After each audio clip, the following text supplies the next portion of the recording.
Senator Dagenet. Thank you, Chairman. My question is for Mr. Howe. Can you hear me? Can you hear the English interpretation? Mr. Howe, can you hear me? Do you hear the interpreter?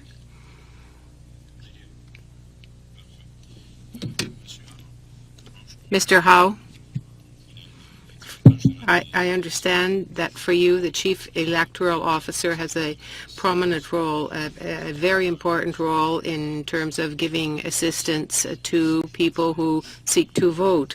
But if I were to say to you that the new bill will direct the work of the Chief Electoral Officer towards administrative things, would you agree that that change would be beneficial for people who would be dealing with elections as well as for the electorate?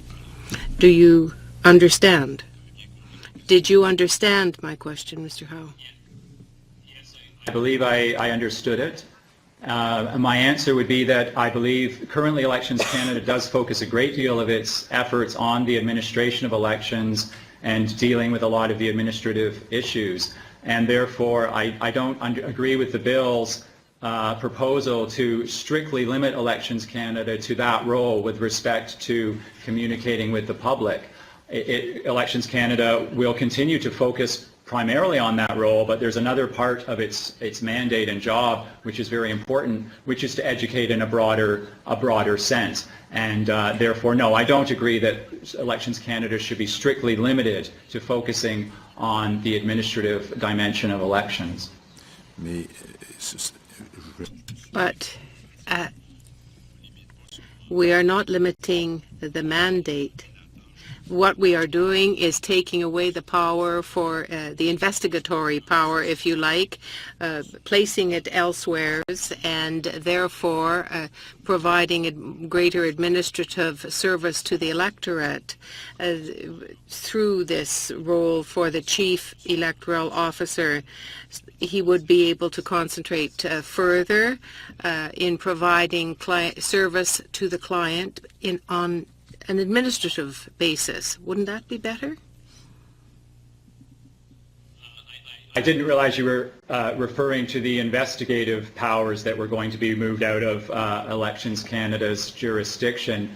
On that point, I do not have as strong a view. I've certainly listened to the various opinions that have been expressed. I do not have as much expertise, and therefore I don't think I could really offer as much information or opinion on that particular aspect of the changes. I was focusing more on the educational mandate and the communication mandate of Elections Canada and how broad that should be. Merci, Monsieur Howe. Thank you, Mr. Howe. Senator Batters. Thank you both of you for being with us today. First of all, to Ms. Beange, is it? Yes. This may have happened while you were traveling here or preparing for your testimony or something like that, but earlier today, just a few hours ago, Liberal leader Justin Trudeau announced that if he were to form the next government, he would repeal the entire Fair Elections Act. So he would do away with, not just the controversial provisions of this act, but he would do away with the fix for the robocall situation as indicated by Jean-Pierre Kingsley, the 38 Chief Electoral Officer recommendations, and these independent measures that you indicated today are very welcome. So I very much appreciate your considered opinion you gave us today. And I notice your very last paragraph of your written statement, which you read today, say Canadian democracy is protected by a strong network of institutions, not just one office, and will be strengthened, not weakened, by the proposed restructuring. And when I saw that part about Canadian democracy is protected by a strong network of institutions, it kind of called to my mind that the Senate is also one of those strong institutions. So I had to get that in today. And I also appreciated when you spoke about the position of the Chief Electoral Officer. You said that Canada has had able and dedicated Chief Electoral Officers, but that does not necessarily mean they are right all the time. And I thought that was a very good way of putting it, and how you expressed that it's not necessarily the individual in the position, it's just that that is a very powerful position, and we need to make sure that the powers afford to that.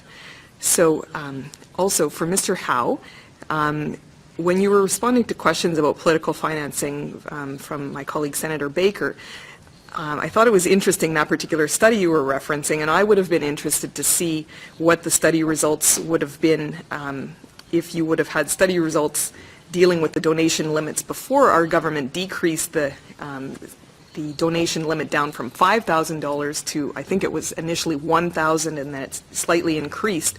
And then prior to the $5,000 limits that the Liberal government put in, it was, of course, much, much higher than that. So would you recognize that the limit compared to what it used to be, we heard testimony the other day from, I believe it was Jean-Pierre Kingsley, indicating that our political donation limits are the best in the world.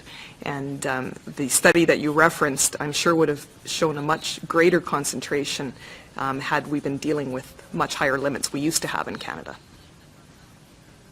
Yes, I would certainly concede that. We were moving in the right direction we had no limits, and then we moved to a 5,000 and we kept going down. However, I have to say, as far as I know there hasn't been any other research that has really looked at closely at who is making the donations to political parties, specifically looking into it, taking into account the size of the donations that they're able to make. And so, as I say, I think this study is the first to show that there really is a significant disproportionate number of wealthier Canadians who are able to make the larger donations. And of course, it's only, I mean, it stands to reason. It's not really a surprising result, but we have sort of empirically verified it. So I agree with everything you said, except that I feel that we were moving in the right direction, and we should keep going in that direction to make a more equal or level playing field. Well, I have to disagree when you talked about having a $100 cap and then instead financing it through the per vote subsidy. I guess we just have a fundamental philosophical difference on that, because I would prefer that it's the Canadian electoral public who gets to choose which political party gets the money, rather than all Canadian taxpayers having to subsidize. So that's just a philosophical difference. Mr. Howe, I also wanted to just ask you briefly, so when you were speaking about Elections Canada, their role in motivating young voters, and I think you conceded later that perhaps maybe Elections Canada might have more effective efforts in that realm if they were to concentrate their efforts on more indirect methods rather than direct motivation efforts, because we've certainly seen, though Elections Canada has had significant efforts to motivate young voters and voters in general, the voter percentage has significantly declined. So I'm just wondering what you would say about the role of political parties instead in motivating young voters and all voters to get out and vote. Well, I mean, I certainly agree political parties have a role in that. I think what I would say is that if you have a voter, an individual who has a certain basic level of political knowledge and understanding and has some interest in politics, then that's somebody who can be mobilized by a political party's message. That's somebody who might decide, I'm going to vote because I like this party. The problem is that we have a lot of younger Canadians who fall below that basic level, to the point where the party's messages, I mean, they just go right over their heads. They don't even hear them, or if they do hear them, they don't really understand the significance of this party promising to do this, or this party's ideology is this. They don't really understand it at all, to be honest. And therefore, they can't really be mobilized by a political party until they're brought up to a certain base level of knowledge and interest. And that's the civics education process, which is a responsibility of schools primarily, but as I said before, Elections Canada can help to encourage and catalyze that process, and specifically through some of the experiential civics education, such as the student vote process. So it's a twofold process, and I agree, though, parties can motivate voters once they are aware of politics and paying attention to what's going on. Great, thank you very much. Sure. Quickly, yes. Mr. Howe, Dr. Howe, respectfully, he assumes that interest in politics generally will then lead to political party engagement. I would suggest there's a significant body of research that shows the opposite to occur, that once one becomes engaged, usually by a one-on-one invitation, and gets involved in a political party, that then leads to voting and consistent voting. So there are two schools of thought on this. Okay, thank you for that. Senator Boisvenu. Président, alors, Thank you, Chair. Thank you very much for your presentation, Mr. Howe and Ms. Beange. My question is for Mr. Howe. I'm trying to interpret your brief. I think you grasp very clearly the distinction with respect to the where, why, how in terms of who will be voting. So there's a notion of objective information. This is where you vote on such and such a day at such and such a place. But and there is also the subjective dimension. You make a choice between 1, 2, or 3 parties. Am I to understand that from your brief, that the notion of who you vote for should be part of the mandate of Election Canada? It's not just a matter of where to go for the youth vote, but it's the fact of voting. We know that voting is always linked to the level of politicization. The more politicized you are, the more you are motivated to vote, and vice versa. So if Elections Canada were to have the mandate of motivating young people, wouldn't you run the risk of politicizing Elections Canada?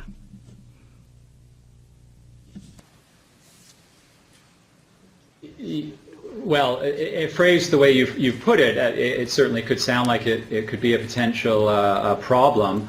So what I'm actually referring to, I would place greater emphasis more on the educational dimension. And at the same time, I would point out that one can talk about generating a certain level of political knowledge and understanding, but at the same time, it's almost goes hand in hand with that. It's impossible not to be generating a certain interest in politics. One knows something about the topic, it becomes more interesting. And I'm talking about a very generic sort of political interest in wanting to know just what's happening out there in my country, what's going on, what do these different political parties stand for, what does it all mean, that kind of political interest, not necessarily a politicization where you're starting to lean towards one particular party or another. And therefore I would see Elections Canada participating in a larger process that leads to the building of both political knowledge, but also this generic political interest among younger people. une dernière, Monsieur le Président. C'est la question. Last question. That's precisely the question I'm asking you. If Elections Canada were to present to young people the platform of the political parties, for example, wouldn't there be a risk of politicizing Elections Canada? In the sense that you present a political platform, a political program to involve young people. You are doing politics, in quotation marks, and the danger that would then be that Elections Canada would become a political instrument, an organization. I think I've been misunderstood to some degree. I'm not suggesting that Elections Canada would actually present the contents of political programs to students in any sort of direct fashion. I'm referring more to the kinds of things it's already been doing, which have been more neutral and objective, I would say. It provides information, for example, to schools as resources about just how elections work and so on. It sponsors the Student Vote Initiative where they get to participate in a mock election, but then it's very hands-off and that just takes place in the schools. So that's the kind of thing I have in mind. I'm not suggesting that Elections Canada would actually play any role in presenting political platforms of parties to young people.